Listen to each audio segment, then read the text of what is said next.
We go. All right. Welcome back, everyone, to Overtime. My name is Brendan Bardick, and I'm joined by my friend and business partner, Anna McKeel. And Anna, we're excited because we are continuing our ongoing series of handling objections and dealing with any of those objections that we receive so that we can progress the conversation. So Yeah, last week, we went through I think the first three, is that correct? we Right? We went did. through, I Yeah, think, we're focused on three of seller them. objections, and we've got a couple more that we want to share, especially as we move into the second half of the year. So, as we kind of get our mindset right on these objections, any sort of North Stars or guiding information before we just jump in and start talking objections? No, I think we just want to jump into it. I think, again, as we go through the next couple of here, we're going to title these so people can easily find them depending upon what you're dealing with out there in the field. We've tested these, we've refined these. These are all part of our sales conversation book that you can download below. And just like everything, it takes practice. It's going to sound weird when you do them yourself in the beginning, but we know they work. We've used them to sell thousands and thousands and thousands of homes, and you can use them in a variety of situations, not only real estate sales, but these are common objections that you receive in any type of the sales cycle. And so we're just going to move forward and jump into that. So are we on number 4, Anna, which is we're going to stay with our agent? Is That's that right. correct? Yep, All number right. 4. Yeah, so last time we went through the first 3, we want to wait. We want to wait for the market to get better. We can't afford to pay a commission. And now we're on to number 4. We are going to stay with our agent. So, in thinking about this, we just want to preface this. This is usually utilized in the conversation of you call up and they are an expired listing, and they the common response that you get on the expired is, well, it's not my fault. It's not my agent's fault. It's the market's fault. My agent was fine. They didn't maybe realize that it was going to expire. All of this, and all we're trying to do is set this precedence of just going, look, there's obviously something that went wrong, right, in this conversation, and so, or in this process with your previous agent. So here it goes. So, Anna, I can appreciate that you like your previous agent, but the fact is they did not do the job you hired them to do. I'll be in your neighborhood this afternoon and would like to stop by and view your home and explain the aggressive approach my team and I take to get homes sold. I can stop by today, or would tomorrow at 4 work better for you? Right? So, again, in thinking this through, and I do think we covered this one last week. Are you sure we didn't cover this one last week? No, I mean, we can specifically talk about how it rolls through with the expired conversation, right? I think there's a lot of loyalty out there, like you kind of mentioned. And really, what are some of the nuances of that objection that if I'm handling this conversation, what do I need to keep in mind as I talk to this person who is thinking they want to stay with their agent, especially if that agent is a family, friend, cousin, someone that's in their network? Yeah, well, I just want to still always make sure that there's what we call in our sales conversation role play practices, there's check downs, right? There's going to be check downs to everything that we do in this. So again, you call them up and they go, "Oh my gosh, I didn't even realize I came off the market and I still want to use the previous agent." That's one aspect of it. The second aspect is you get this on the buyer side. It's not only with expireds, but it also happens on the buyer side, where you might get someone that's talking to you and going, "Look, I've been working with this buyer agent. They've shown me a couple of houses. We don't have an agreement signed, but I still feel like I have some sort of loyalty to them and all of this." Let me be very clear. We're not trying to take business from any other agent out there. We're not trying to do anything except go, look, if you're looking for a secondary option, this is a huge purchase. This is a huge sale. And if we're talking about the expireds, you came off the market because the previous agent didn't do the job you hired them to do. So I'll be in your neighborhood. I would love that, I can be in there this afternoon. And here's the nuance in these conversations or the objections. And I want everyone to understand this very clearly. you're always implying that it's convenient for me to stop by, right? So that's why when you see the design of these, right? And I can share a screen or we can throw them on there, whatever it is. And we don't need to, but when we look at the conversation book, when we're talking about this, you're always saying, "Hey, look, I'm going to be in your neighborhood anyway this afternoon." I probably use that a cajillion times when I'm trying to set an appointment. Remember, our goal is to get in front of the potential client. All we want is that little door to open just enough for us to get in and have a conversation with them so we can show them that we're a professional, so we can show them who we are and give them our strategy, our value package, and then they can make an educated decision based on whether or not they want to move forward. That's what we're structuring here. So in your verbiage, I've heard people make these calls beforehand and they're like, "Hey, I'd like to, I saw your home came off the market," or "Hey, blah blah blah," whatever it is, and they're just so casual about it. And then they're like, "So, are you interested in maybe considering someone else? And would you be interested in possibly selling your home with anyone else?" And it's not that easy. You've got to remember the psychology of the person you're talking to. You're getting a random call at, let's say, 7:30 in the morning. And I want to make sure you know how important this call is. This call could be worth $25,000. So that's why we make sure that we practice and we understand our check downs. But I call up Anna and I use my expired conversation. And I go, "Hey, Anna, this is Brendan with XYZ Real Estate. Hey, I noticed that well, first of all, I'll do it the way I really do it. There's the way the conversation is written, and then I add my own flair to it, right? Because that's what you'll do as well. So, hey, Anna, I know I was shocked to see that your home at 123 Elm Street came off the market today. I'm working with a ton of buyers in your neighborhood, and I was curious, are you still interested in getting that home sold?" Yes, absolutely, we are. Excellent, right? And then I go through my sales conversation and I go, "Excellent. So talk to me a little bit, Anna. Can you explain to me where are you moving? Where are you headed to? What's the reason for the sale?" Yeah, we're just sick of the snow, so we're headed to Arizona. Great, great. And now let's just say right here she stops me and goes, "Brendan, before you go on, I Yeah. this You objection, know right? what? You know Yeah, what? so Brendan, I appreciate that. I really appreciate the call, but we are sticking with our current agent.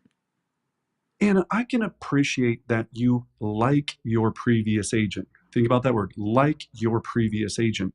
But unfortunately, Anna, the fact is they did not do the job you hired them to do. So, Anna, I'm going to happen to be in your neighborhood this afternoon anyway. I would love to swing by, just take a few minutes to explain what myself and my organization does to get homes sold in 65 hours or less. So, again, I can stop by today at 4, or would tomorrow at 1 o'clock work better for me to come by?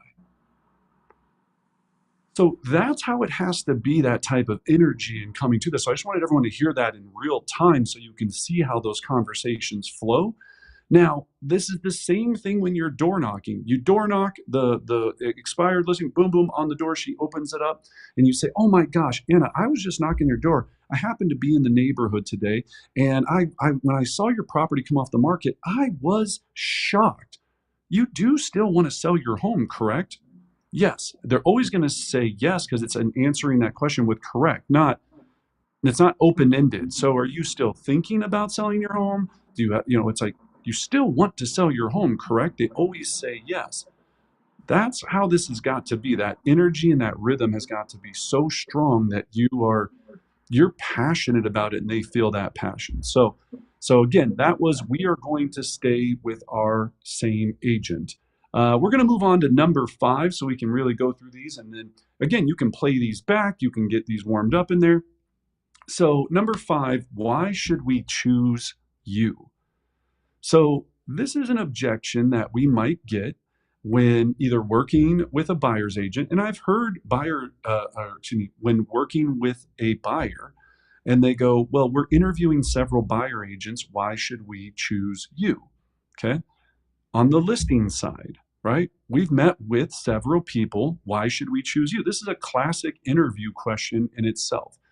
Now, in the conversation book, this simple answer is, Anna, the question isn't why you should choose me, it's can you afford not to choose me? Right? Now that's a very kind of just like fun, just hey, kind of cheesy. I don't even want to say the word cheesy, but it's kind of like, can you afford not to choose me? Now, let's think about that. Before answering this objection in any possible way, you have to make sure that you've established your value package, right? Your unique business proposal. What are you going to offer? And remember, in real estate, it's what we do to get your home sold, right? The value that we do to do that, or how we help you find your perfect dream home and make that process very efficiently. Now, here's where I see agents struggle with this objection all the time is we try to get very mechanical about it, and we're like, because I've had 12 years of experience, and because I'm trustworthy, and because I have high levels of integrity, and because I'm a CCRS or a DCI or all these designations that we have. Think about what the seller or buyer wants, right? What do they want? What is the solution that they are looking for? Now, if we're on the phone, all we're trying to do, if this came up on the phone, well, Brennan, before you come over, why should we choose you? Well, Anna, the question isn't why you should choose me, it's if you can afford not to choose me. So I'll be in your neighborhood this afternoon. I can stop by today at 4 or tomorrow at 2 o'clock if that works better for you to explain the competitive strategy that myself and my team take to get homes sold. Does today at 4 work or does tomorrow at 2 work better for me to come by? And ladies and gentlemen, you'll hear us say on the phone, if you were in a lead gen session with us, today at 4, tomorrow at 1, today at 4, tomorrow at 1, about a million times, or whatever time of day it is, tonight at 6 or tomorrow at, and remember, anytime you're scheduling appointments, it's always after 12 o'clock, right? Because you're going to continue to lead gen every single morning. So it's not today at 4, tomorrow at 10, right? You're not going to do that because if you set the appointment for tomorrow at 10, it's going to blow up your lead gen schedule. Now, if she comes back and says, well, I can't do either of those times, I'm only available tomorrow at 10 o'clock. You have to make a decision as a business owner, if that's the only possible time, to then do that. But then you're going to have to make up that lead gen time another day, right? It just doesn't go, well, that's blown up, it goes away. It's going, I still have to hit my conversation number, but this is the only possible time that I could meet with her and her husband because work and flying and all of this to do it at 10 o'clock. We're not saying to just be like, you're not going to take the appointment and be like, well, if you can't do it at 2, then I can't come by, right? Right. You're a business owner, make a common sense business decision, but all we're trying to do is get in front of them. So, yeah, so and I really want to emphasize that. Like you said earlier, but I don't think it can be stressed enough. A lot of times when agents, especially on the phone, receive this objection or this conversation of why should we choose you? If I'm on the phone, I'm trying to create validity on the phone and I start to word vomit to the other person on the other side versus still trying to get in front of them to set the appointment to share your value. Is that correct? Correct. Yeah. Yeah. Yeah. This is difficult if you start trying to sell yourself over the phone. And these are the words that I want you to stay away from, right? Well, I have high levels of integrity. I'm super trustworthy. I've lived in the area for X amount of times, all of these things. It's going, I'd love to discuss why you should choose me. I only need 15 minutes of your time. So again, I can be available today at 4, or does tomorrow at 1 o'clock work better for us to meet, right? Or for me to stop by. Remember, you're always only using, I just need 10 or 15 minutes. It's going to be an hour, right? But no one wants to hear that you're going to come over for an hour. They're like, oh, that sounds like super painful. So it's like, if I can just stop by, it should only take 10 to 15 minutes. Just hear me out, listen to what I say, or listen to what I have to say. And Anna, after that, if you don't feel that we're the right fit or that there's not value there, then at least you'll have a little bit more information on maybe how to market the property or some different insights. But I just need 10 to 15 minutes. So to this day at 4 work, or is tomorrow at 1 better for me to stop by? I love that Right. one. So it's gonna feel for some of you, you're gonna feel like, oh, I heard this other day, it sounds pushy. Well, anything that we're doing is going to sound a little bit pushy because we're just trying to get a chance. We're trying to to get a chance. Now, Anna knows I like to relate things to dating, which I haven't done in a long time, right? But you've got to decide, and this is where some of us are fundamentally, kind of mixed up in our heads from being a kid, or maybe we were at the school dance and you were the one like me that was standing over at the side and you were scared to walk across the gym floor and ask a girl if she wanted to dance, or whatever people do nowadays. I'm sure it's different nowadays, I understand that, right? But don't worry about that rejection. If you went to ask that girl out when you were 11 or 12 or 15 or 17 or whatever, I don't know what people age people do, whatever, and you got rejected, right? That's fine. It wasn't you that they were rejecting personally. And sometimes we carry that with us. Mm, They weren't rejecting you, right? There was a million reasons they made that decision, right? Maybe they like a certain type of person. Maybe they didn't like the way you smelled. Maybe they are tired. Who the heck knows all the decisions going to their mind? You're just looking at going, you're going to miss 100% of the shots you never take, right? So mm, all I'm trying to do is go, look, I know that I am goofy, or I know that I'm a weirdo, or I know that whatever. Just give me a chance.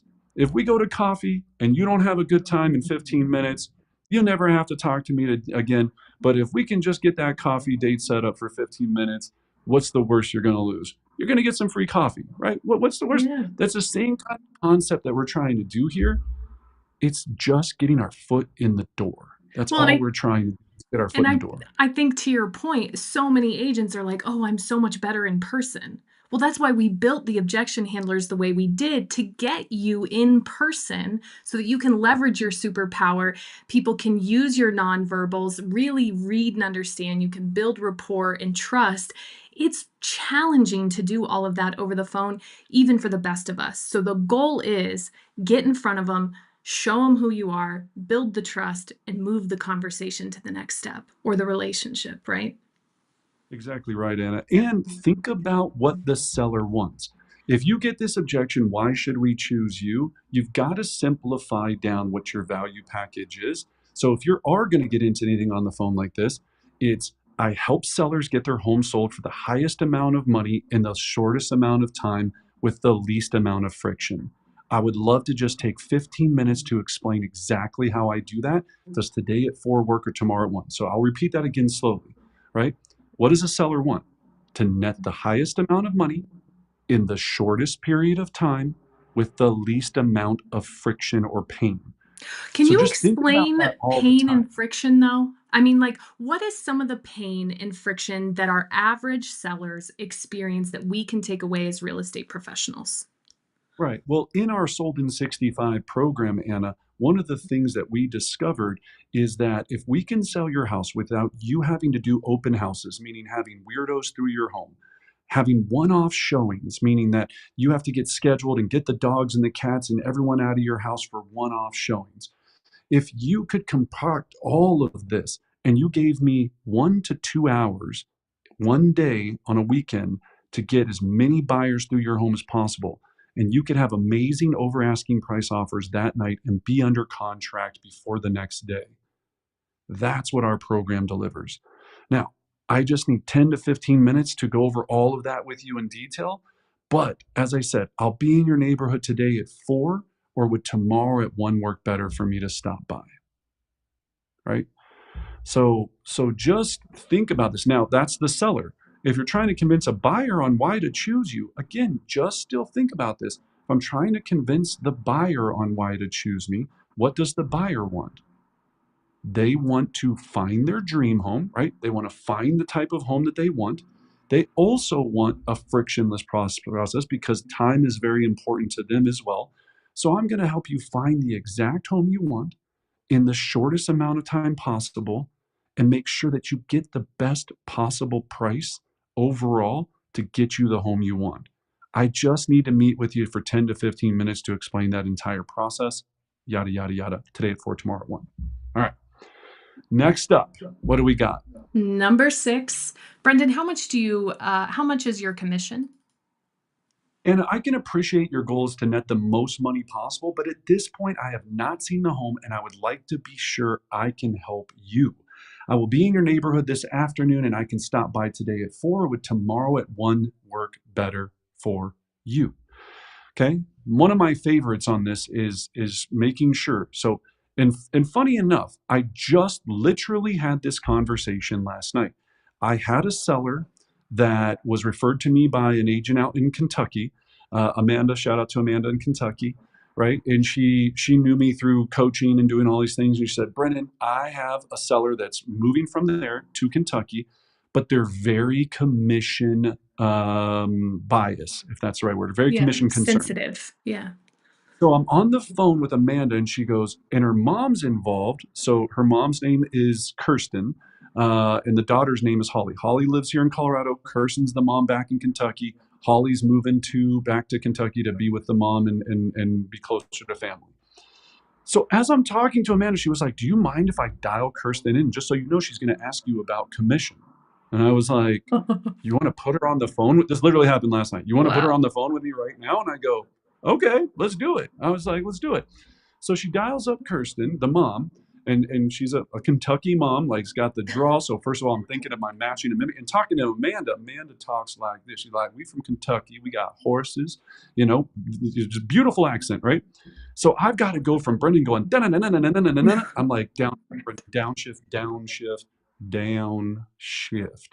So first I think about, okay, I got to slow down. I'm talking to Kentucky mom, not Anna, Right. right?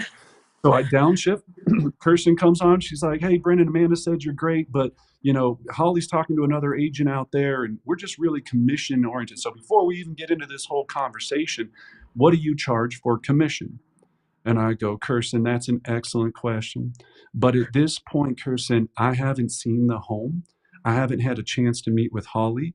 And before I can establish how much you want to really focus on, which is how much you're going to net, I need to meet with her, make sure you have all the information so you can make an educated decision.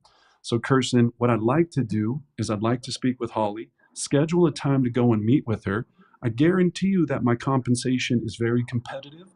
After I meet with her, I'll provide you an estimated net sheet.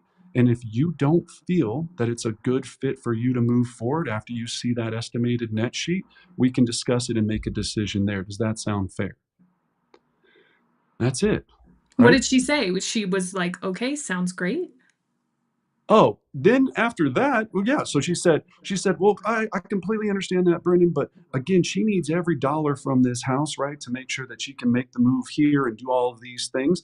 I go, "I completely understand. And what I want you to focus on, Kirsten, and I can be very honest with you, it's not what it's going to cost, it's what you're going to net. So I want to tell you this, Kirsten, there can definitely be someone else out there that's cheaper, right? If someone goes, 'Hey, look, I can do it for a 0.5% of commission,' and you net $30,000 less because they do absolutely nothing to get the home sold, is that a good business decision?" She goes, "Brandon, yeah, I didn't really think about it like that." And I go, "Yeah, all of us are not created equal." I go, "Every agent has a different strategy, a different package. But Mm. Kirsten, what you focus on is what you're going to walk away with and what Holly's going to walk away with. What my team does is maximize to make sure that you get the highest amount possible in the shortest amount possible. But all I need to do is meet with her for 15, 20 minutes to go over that strategy, take her through the estimated net sheets, you two talk, and then you make a decision if you feel I'm the right fit. Does that sound fair?" And that's real time. That was literally 12, 24 hours ago, however long it is. I don't know, That was somewhere like a mini on. master class, everyone, on how to handle how much do you charge for commission. Yeah, but these are the things, and that just comes from practice, right? Again, I could have threw out a number. I could have been like, "Ours is this, and we charge that." And when I later found out and discovered another agent that is a friend of the daughter's is like, my commission is 6 and that's it. And the daughter's been getting irritated because she's like, "Look, I know this person. It's a friend of the family, but I've already asked him, would he be willing to do anything about with the commission? Would he move on it as all?" And his answer has been just flat out no. Now, that's fine, right? That's his Yeah. business decision. I'm not saying that's the right or wrong response. It's also funny that I heard that amount 6%. And what I explained to Kirsten's mom as the conversation went further and further is I said, Well, first of all, because she was like, well, he said it's the set 6%. And I go, just for everyone out there, I go, and he could have said it differently. I go, well, there is no set 6%. I go, first of all, there's his compensation, then there's the buyer's agent's compensation.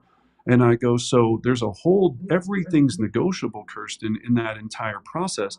But again, I'd like to remind you, it's focusing on what you're going to walk away with when it's all said and done, and who has the strategy to make sure that you're going to make sure that that is the highest number possible. So again, I don't want to speak until I've seen the property, had a chance to meet with Holly and Kirsten. I want to make sure that I'm a fit with Holly, because I could have the cheapest commission on earth, or whatever compensation it is. If we're not a fit, we got to make sure we're in partnership together to get the highest amount possible for this home. Now, I, as I said, would just love the opportunity, if you would grant it to me, to meet with your daughter. You guys chat. If you don't feel that I'm of value, no worries. I wish you the best. Go with whoever else you want to meet with. But I just need that meeting to talk with Holly. So again, do you feel fair if I reach out to her? Absolutely. Spoke to Holly last night, set the listing appointment, and there you go. Right. So these things work, these tactics work. If she would have said, let's play it out the other way. If, just like Anna said, how much is your commission? And I would have said, let's just say 6.5%, 7%. We know there's no set number, right? I would have said X amount. First of all, I want to make sure we dissect that down in this last 2 minutes. No matter what, you're never telling them what the commission is for the optional buyer side compensation, right? So you have to decide, what do you charge for your compensation? So if this was a real time, and they were just really pressing me, what do you charge? What do you Right. charge? Just, I don't care. What do you charge? Well, for our sold in 65 program, our charge is 3.5%, right? We charge 3.5% for our sold in 65, Colorado's most innovative home selling program. That's what our value package is. I don't tell them that there could be an optional 1%, 2%, 3%, 4%, 6%, 17% for if they want to offer anything to the buyer's compensation, right? I'm just establishing what I charge for my listing services. When I get to the appointment, we are then going to decide on what they want to do on the buyer side. But I would agree, or I think we'd all agree, 3.5 sounds a heck of a lot better than 6%. The reason these people are so irritated is the friend of the family just keeps woofing 6% down their throat, which blows my mind. I don't know why he's so stuck on this, when out of that, he's probably getting 3 or 3.2 in Colorado, or whatever he's negotiated with, or whatever he feels his value package is worth. But he's assuming this other responsibility of paying out the buyer agent compensation without ever speaking to the seller. And as we all know, it's the seller's absolute decision at the end of the day. They decide if they want to pay your compensation, and then how much they want to pay or offer for buyer's agents to attract their buyers to their home. And really, Whew. your conversation is about putting the seller back in control, making them feel like they have a decision to make rather than, right? Who likes to be told what to do? 6% or get out of here, right? And so I think that's Right. a little nuance that we didn't have a ton of time to talk about. But the way he positioned that conversation allowed those future sellers to feel like, oh, I get to make the choice. It's my investment, it's my decision, rather than being told, here's what you're going to do. You're either going to like it or not. So, yeah, just wanted to point that out. Yeah, thank you, Anna. Yeah, and this is the way we've always done it. I never went at anyone and said X amount standard. Always provide options. Always make sure you know what you are responsible for your value, for what you offer. And like I said, everybody offers different things. We offer home warranty and a staging consultation. You might offer a home cleaning and this or that. It's all, if the value is strong enough and it's the right fit for the client, they're going to move forward with you. Or if they're going to negotiate with you, you make a decision based upon if there's enough in there for you to make enough profit for you to take on the project. Every listing, Anna, is just a project, that a business decision that you're making. Is it going to make you the profit you need for you taking that listing and earning that business? That's all you're trying to think through. So, ladies and gentlemen, we are out of time. This is what we're doing here. We're taking deep dives into that intricate pieces so that you can have more sales, more success, and basically just make it easier on you. But you have to practice and you have to try to go through these scenarios and role play as much as you can. So we thank you for joining us. Join us next week. We are on number 6. If you want to download the book, you can join us next week and go through these live. Next week, we're going to start out with number 7. We already have an agent in mind. We're going to talk through how to get past that, continue the conversation, set the appointment, or get the agreement signed. So, everyone, download the script book. If there's anything we can ever do to help you, please let us know and have an amazing day. Thank you. See ya.